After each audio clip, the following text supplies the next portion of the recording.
The air in the house had grown thin, stripped of the familiar scents of her father's pipe tobacco and the lemon oil he used on the woodwork. Now it smelled only of dust and finality. Alara sat at the great oak dining table, her hands resting on the worn surface, her fingertips tracing the geography of nicks and scratches that told the story of her entire life. Across from her, her Uncle Marcus cleared his throat, the sound a dry rasp in the funereal silence. He was a man built of sharp angles and muted colors, his face a ledger of minor disappointments. "The papers are all signed," he said, his voice as flat as the tabletop between them. He slid a thin envelope across the wood. It stopped a few inches from her hands. "The closing was this morning. The new owners will take possession in 1 week." Alara did not look at the envelope. She looked at his hands, the nails clean and filed, the knuckles unscarred. They were not the hands that had built this house, nor the hands that had maintained it. They were hands that signed papers, that moved assets, that severed ties with the clean, bloodless efficiency of a guillotine. "This is your portion," he continued, gesturing toward the envelope with a flick of his chin. "After all, debts were settled, father's and yours." She knew there were no debts of hers. She had worked alongside her father, and then her grandfather, since she was old enough to hold a tool. She had mended the roof, repointed the chimney stones, and planed the sticking doors. Her inheritance was supposed to be the house itself, a fortress of love and competence built by her grandfather, Silas, and maintained by her father. But the law, as Marcus had so patiently explained, cared little for sweat equity, and even less for promises made to a child. The deed had passed to him, the closest male relative, and he had acted upon his rights. She did not cry.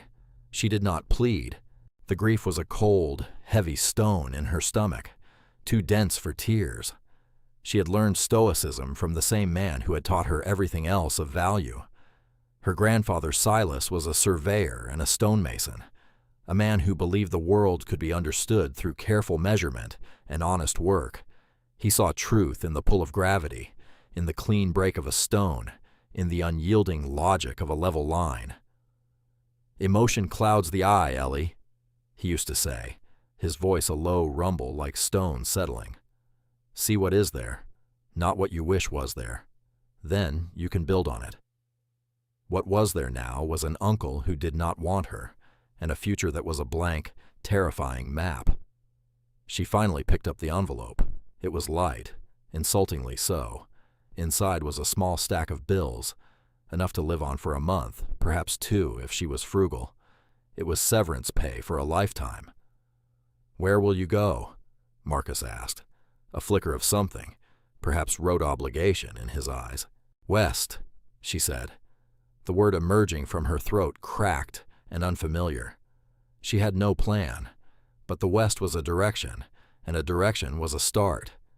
He nodded, satisfied. He had done his duty. He stood, smoothing the front of his gray waistcoat. "I wish you well, Alara." The words were empty vessels, devoid of warmth or meaning. He left the room, and soon she heard the front door click shut, the sound echoing the final closing of a chapter in her life. She sat alone at the table for a long time, the silence pressing in. Then she stood and went to the small workshop at the back of the house, the one sanctuary Marcus had not yet dared to sterilize. The air here was different. It smelled of sawdust, oil, and cool iron. It smelled of her grandfather. On a velvet cloth atop his workbench lay the tools he had treasured most. She ignored the saws and chisels, the polished planes and calipers. Her eyes went to a single object, a heavy brass plumb bob. It was perfectly turned, flawlessly balanced, and warm to the touch. Silas had called it his truth-teller. He had taught her how to use it, to let its unerring point find the true vertical, the center of gravity that anchored everything to the earth. His initials, SV, were engraved in a simple script near the top. She closed her small, capable hand around it. The weight was familiar, a solid, reassuring presence in a world that had just dissolved into smoke. This was her true inheritance. Not the house, not the money, but the knowledge in her hands and the truth-teller that guided them. She wrapped it carefully in a piece of soft leather and placed it in the bottom of a sturdy canvas satchel. She added a change of clothes, a small hand axe, a whetstone, her grandfather's worn leather-bound journal of masonry sketches, and a flask for water. She took nothing else. She walked out the back door, through the garden she had tilled and planted, and did not look back. The journey west was a pilgrimage into silence and space. She walked, the dust of the road coating her boots and the hem of her sturdy skirt. The manicured green of her home receded, replaced by rolling, arid hills, and then by the stark, raw beauty of the Badlands. The land was broken and immense, a landscape of canyons and mesas painted in shades of ochre, rust, and bone. People called it forsaken, but Alara saw the logic in it. She saw the lines of erosion, the strata of ancient seabeds, the patient, inexorable work of wind and water. Her grandfather had taught her to read the land as a text, and here the text was writ large and clear. She traveled for 10 days, sleeping in sheltered rock alcoves, her satchel for a pillow. She learned the rhythm of the sun and the taste of the water she found in hidden seeps. The grief in her stomach slowly began to loosen, transforming from a dense stone into a dull, constant ache. The solitude was not a burden, but a balm. Out here, there were no false words, no hollow sentiments.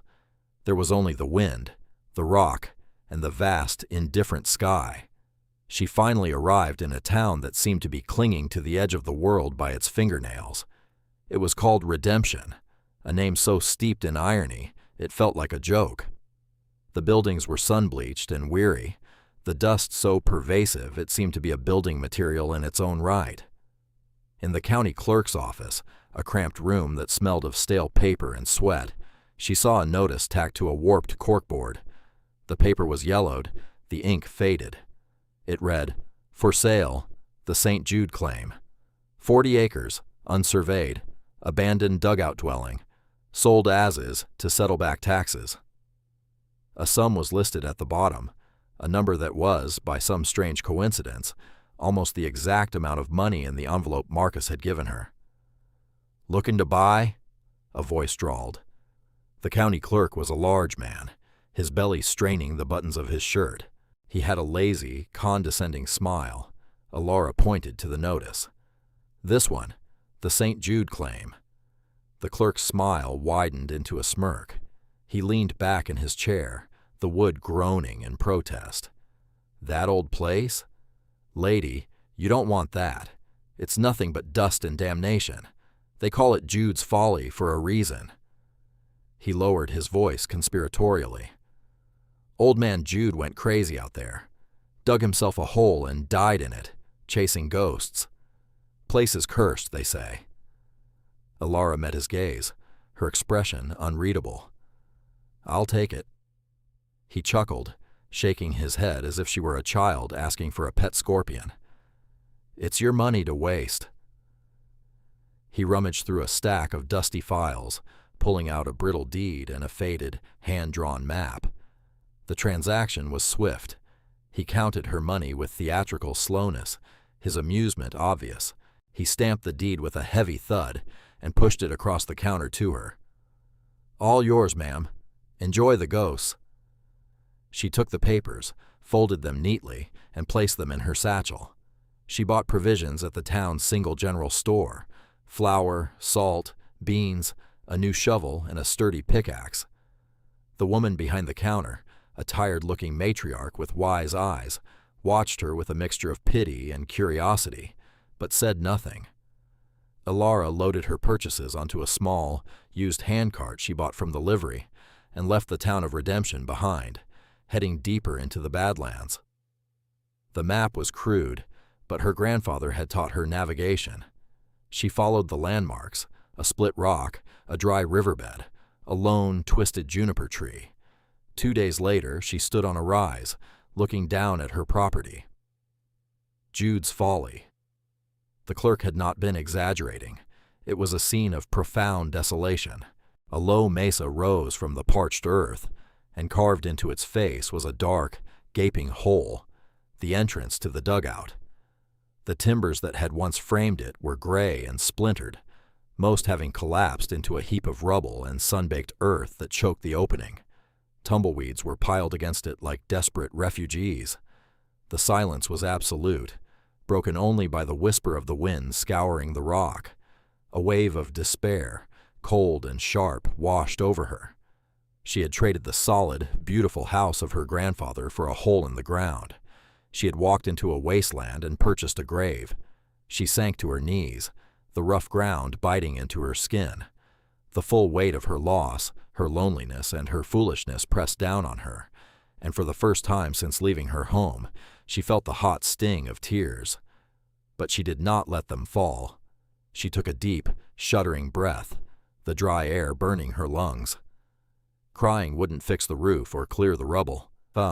She remembered Silas's hands, calloused and strong, patiently fitting one stone against another. "See what is there, Ellie. Then you can build on it." She got to her feet, her jaw set.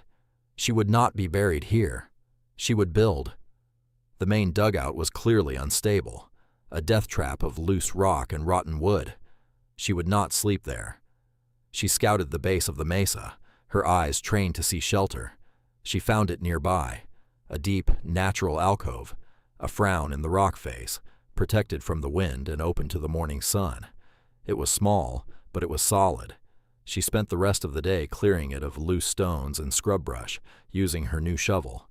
She built a small, neat fire ring from flat rocks. As dusk fell, painting the sky in violent shades of purple and orange, she lit her first fire. The small flame pushed back the immense darkness, a tiny spark of defiance in a vast and empty world. This was her home for now. The next morning, she began the real work. She had to assess the dugout, to understand the scope of the ruin before she could even think of reclamation. She started clearing the rubble from the entrance, a slow, back-breaking task. Shovelful by shovelful, she moved the dirt and splintered wood, her muscles quickly finding the familiar rhythm of labor. The sun beat down and sweat slicked her skin, but she worked with a steady, methodical pace. Late in the afternoon, her shovel struck something with a hard, metallic clink. It wasn't the dull thud of rock or the soft crunch of earth. She knelt, curiosity overriding her exhaustion, and brushed the dust away. It was not metal. It was a stone, but unlike any other she had seen on the property. The surrounding rock of the mesa was rough, weathered sandstone. This stone was different. It was a block of dark gray granite, and it had been dressed. Its face was smooth, its edges cut with a precision that spoke of a skilled hand and a sharp chisel. It was a foundation stone, perfectly square, set into the natural rock at the very base of the dugout's entrance. Her breath caught. It was completely out of place. Why would a man digging a crude shelter in the middle of nowhere use such a perfectly worked piece of granite? It was like finding a pearl in a pigsty. She ran her fingers over its cool, smooth surface. She felt the clean, straight lines of the arises. This was not the work of a madman. This was the work of a mason. Her grandfather's voice echoed in her memory. "Every structure tells a story, Ellie. You just have to learn how to read the stones." This stone told a story of intention, of skill, of something hidden. She spent the rest of the day clearing the area around it, exposing its full size. It was a substantial block, set deep into the surrounding rock. It was not part of the dugout's flimsy timber frame. It was something else entirely, a secret planted in plain sight. As the sun began to set, casting long shadows that filled the canyons, she stood back and looked at the stone. A flicker of desperate hope ignited within her. Jude's folly was not what it seemed. The next day, she returned to the granite block with a new sense of purpose. It was a lock, and she needed to find the key. She examined it from every angle, tapping it with the handle of her axe, listening to the sound. Most of it rang with the solid, deadened thud of stone set firmly in earth. But near the top right corner, the sound was different. a slightly hollow resonance, as if there was a space behind it. She used the pickaxe to carefully chip away the crumbling sandstone around the granite block's edges. It was slow, painstaking work. She had to be careful not to damage the block itself. Hours passed. Her arms ached, and her hands were raw, but she was fueled by a growing certainty. This was not random. It was a deliberate construction. By late afternoon, she had cleared enough space to see that the granite block was not just a facade, but a solid plug, expertly fitted into a carved-out opening in the rock. It was a keystone, set sideways, using her shovel handle as a long lever and a smaller, flat rock as a fulcrum. She began to work on the top edge. She strained, putting her whole body into the effort. The block resisted. Sweat dripped into her eyes, stinging them. She repositioned the lever, found a better angle, and tried again. A low groan came from the rock, and she felt a slight shift. A crack of darkness appeared between the granite and the sandstone. With renewed energy, she worked the lever back and forth, slowly, patiently widening the gap. Finally, with a deep scraping sound that seemed to tear the silence of the desert, the top of the block tilted forward. It was too heavy for her to move completely, but she had opened it enough to peer into the space behind. The air that drifted out was cool and dry, smelling of old paper and contained stillness. It did not smell of a tomb. She lit a precious match and held it in the opening. The small flame revealed a cavity, not a room, but a small, man-made chamber, lined with carefully fitted, dry-laid stones. And sitting in the center of the stone floor was a tin box. Her heart hammered against her ribs. She wedged the block open with a piece of timber and squeezed through the opening. The chamber was small, barely large enough for her to crouch in. It was a vault, a secret heart hidden within the mesa. She reached for the box. It was heavy, its surface filmed with a fine layer of dust. The lid was rusted shut. She used the tip of her hand axe to pry it open, the screech of metal echoing in the small space. Inside, nestled in what looked like yellowed wool batting, lay two objects. The first was a thick, leather-bound ledger, its cover embossed with the simple initials J.V. The second was a heavy package wrapped in oilskin and tied securely with waxed twine. With trembling hands, she lifted the ledger. She sat on the floor of the hidden chamber, the fading daylight from the opening illuminating the page as she opened it to the first entry. The handwriting was neat, precise, the script of an educated man. October 12th, 1878, it began. They have left me for dead. Whitaker, that snake, took the assay reports and the map to the main vein. He collapsed the entrance to the mine and took the mules. He thinks the desert will finish his work for him. He is mistaken. He knows about the gold, but he does not know about the water. Alara read on, completely captivated. The journal belonged to Jedediah Jude Vance. He was not a mad prospector.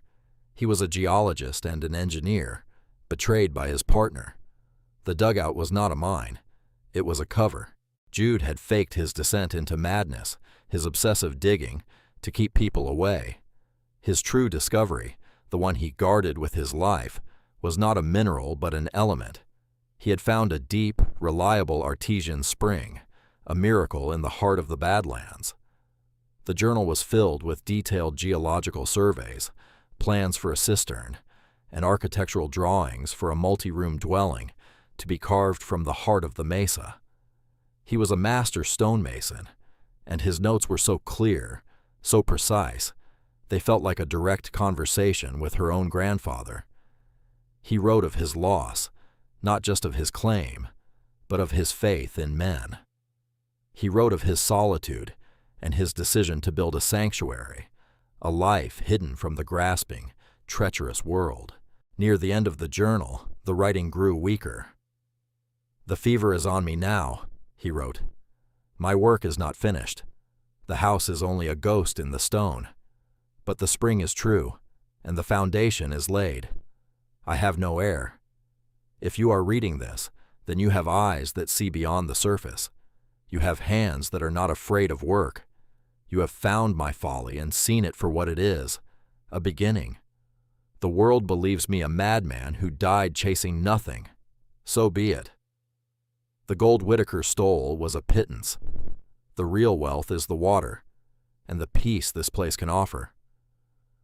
The final entry was a testament and a blessing. I leave this land, this spring, and the contents of this box to the one who finds it. It is not left to chance, but to competence. Use it to build something that lasts.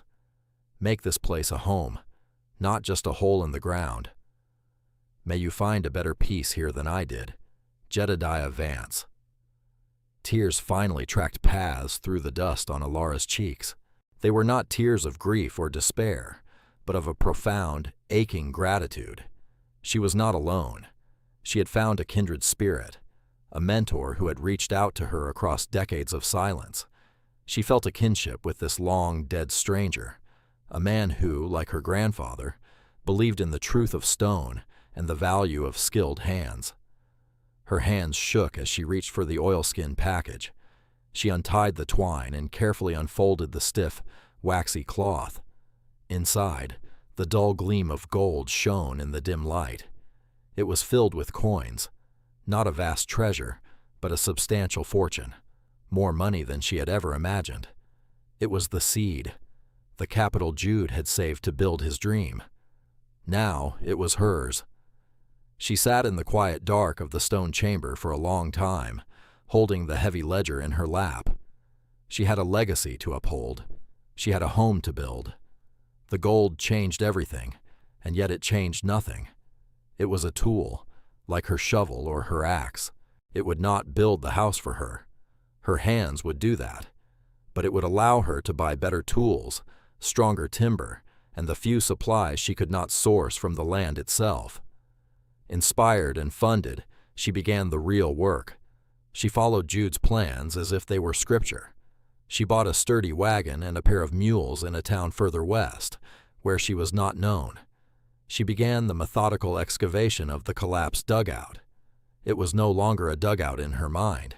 It was the antechamber to the home Jude had designed. She cleared the rubble, shored up the entrance with heavy, square-set timbers, and slowly, week by week, the true shape of Jude's vision began to emerge. Behind the initial chamber, he had planned a series of rooms, following a natural vein of softer sandstone within the mesa.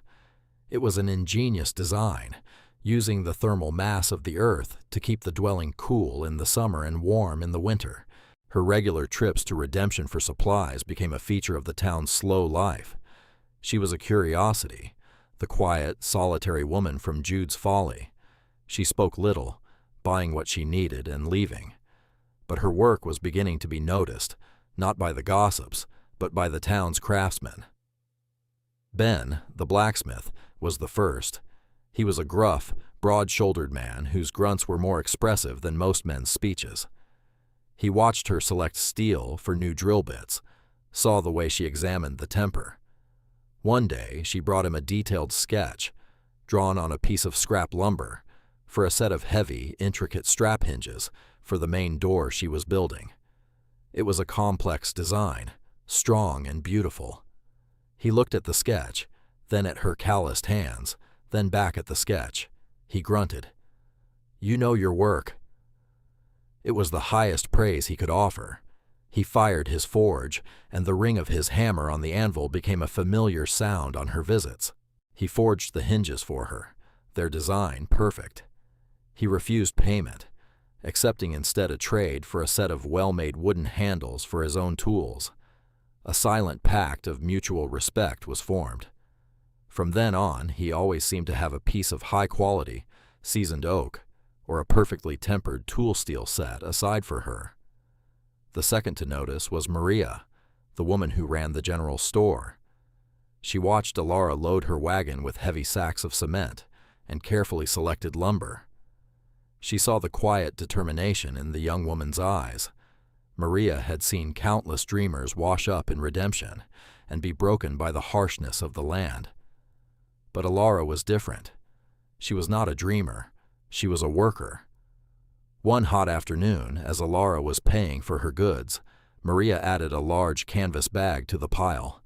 It was filled with fresh vegetables from her own garden and a still warm loaf of bread. "On the house," Maria said, her tone leaving no room for argument. "A body can't live on beans and willpower alone." It was an act of kindness, but also one of investment. Maria was betting on her. Alara's quiet "thank you" was filled with more gratitude than a dozen flowery speeches. A ledger was opened at the store in her name, credit extended without her ever having to ask. The final ally came not from the town, but from the land itself. An elderly native man named Silas Two Rivers, who lived a solitary life in the hills, had been watching her. He had seen her from a distance, observing the way she moved with the land, not against it. He saw that she took only what she needed, that she respected the fragile ecosystem. One evening he appeared at her camp as silently as the dusk. He did not speak at first, simply watching her fit a stone into the wall she was building. He then pointed to a plant growing near the base of the mesa. "Good for burns," he said, his voice like dry leaves skittering on rock. He pointed to the north.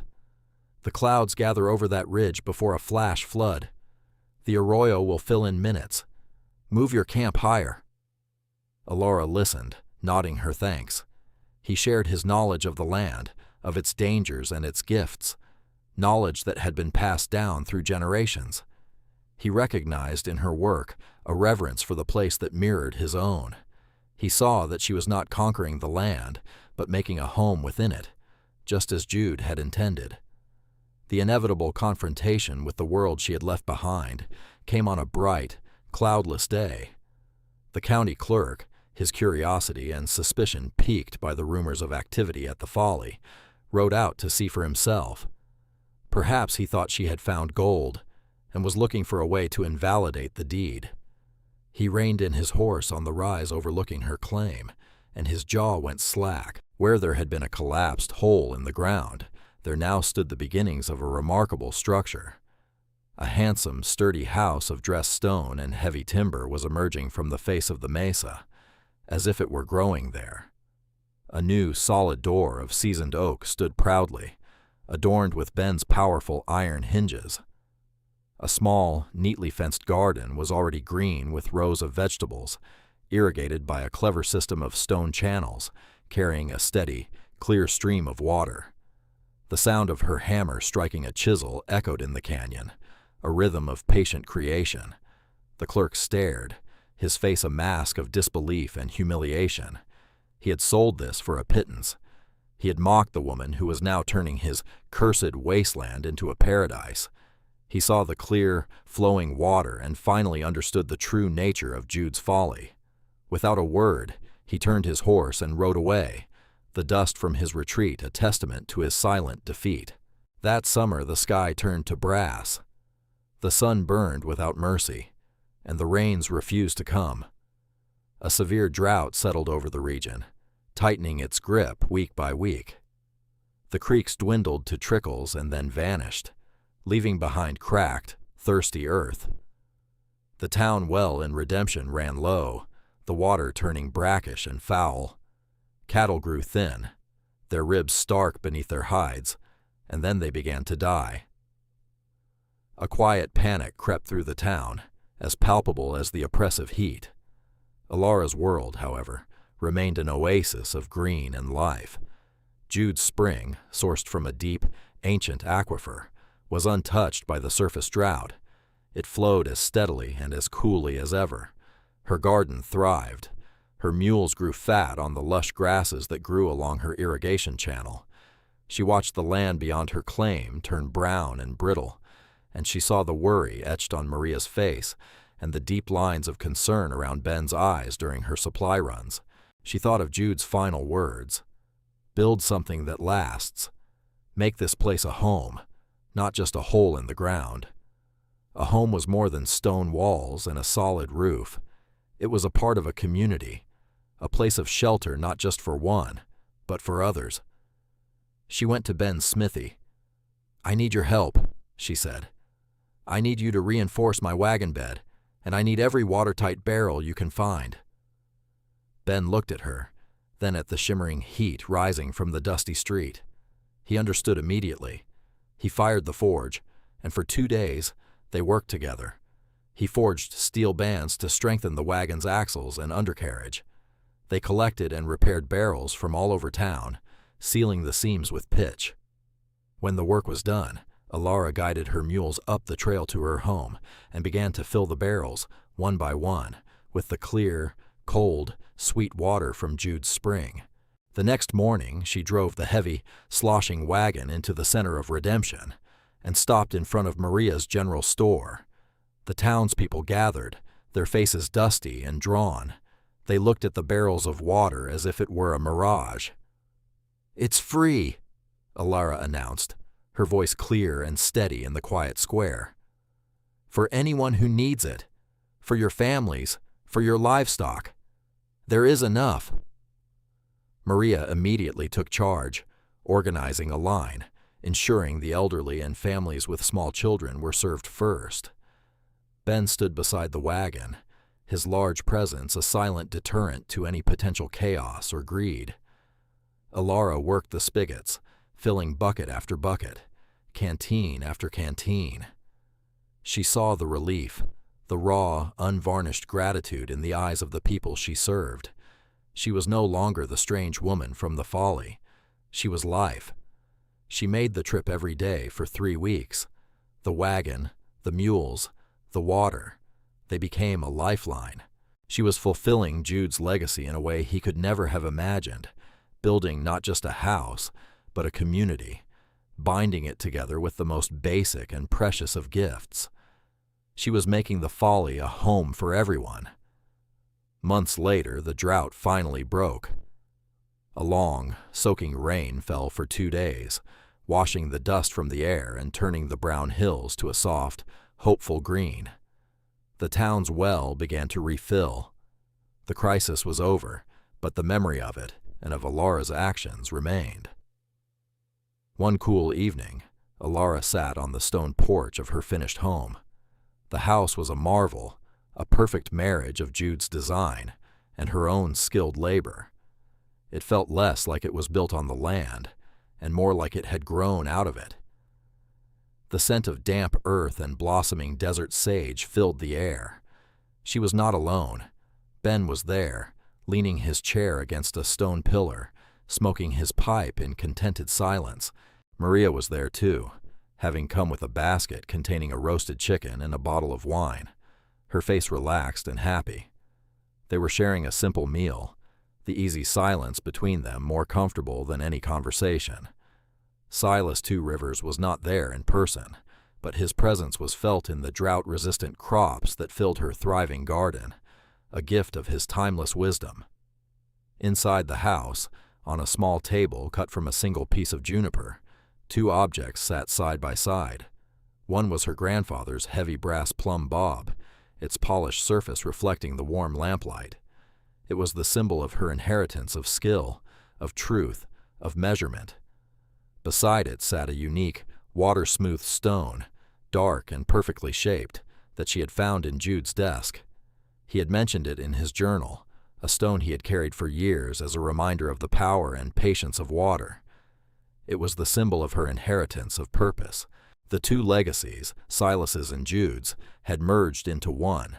She looked out at the vast expanse of the Badlands, now peaceful under a canopy of brilliant stars. She had come here with nothing but an insultingly small sum of money, and the knowledge her grandfather had hammered into her head and her hands. The gold had been a key, a necessary tool to unlock a door. But the real treasure had not been the coins in the tin box. It was the living water that flowed from the heart of the rock, the purpose she had found in Jude's ledger, and the quiet, unshakable community she had built, not with words or pleas, but with competence and shared respect. She had built something that would last. She had made this place a home. The paltry few dollars she had given the smirking clerk for the deed to a cursed and worthless folly was, without a shadow of a doubt, the best money she had ever spent.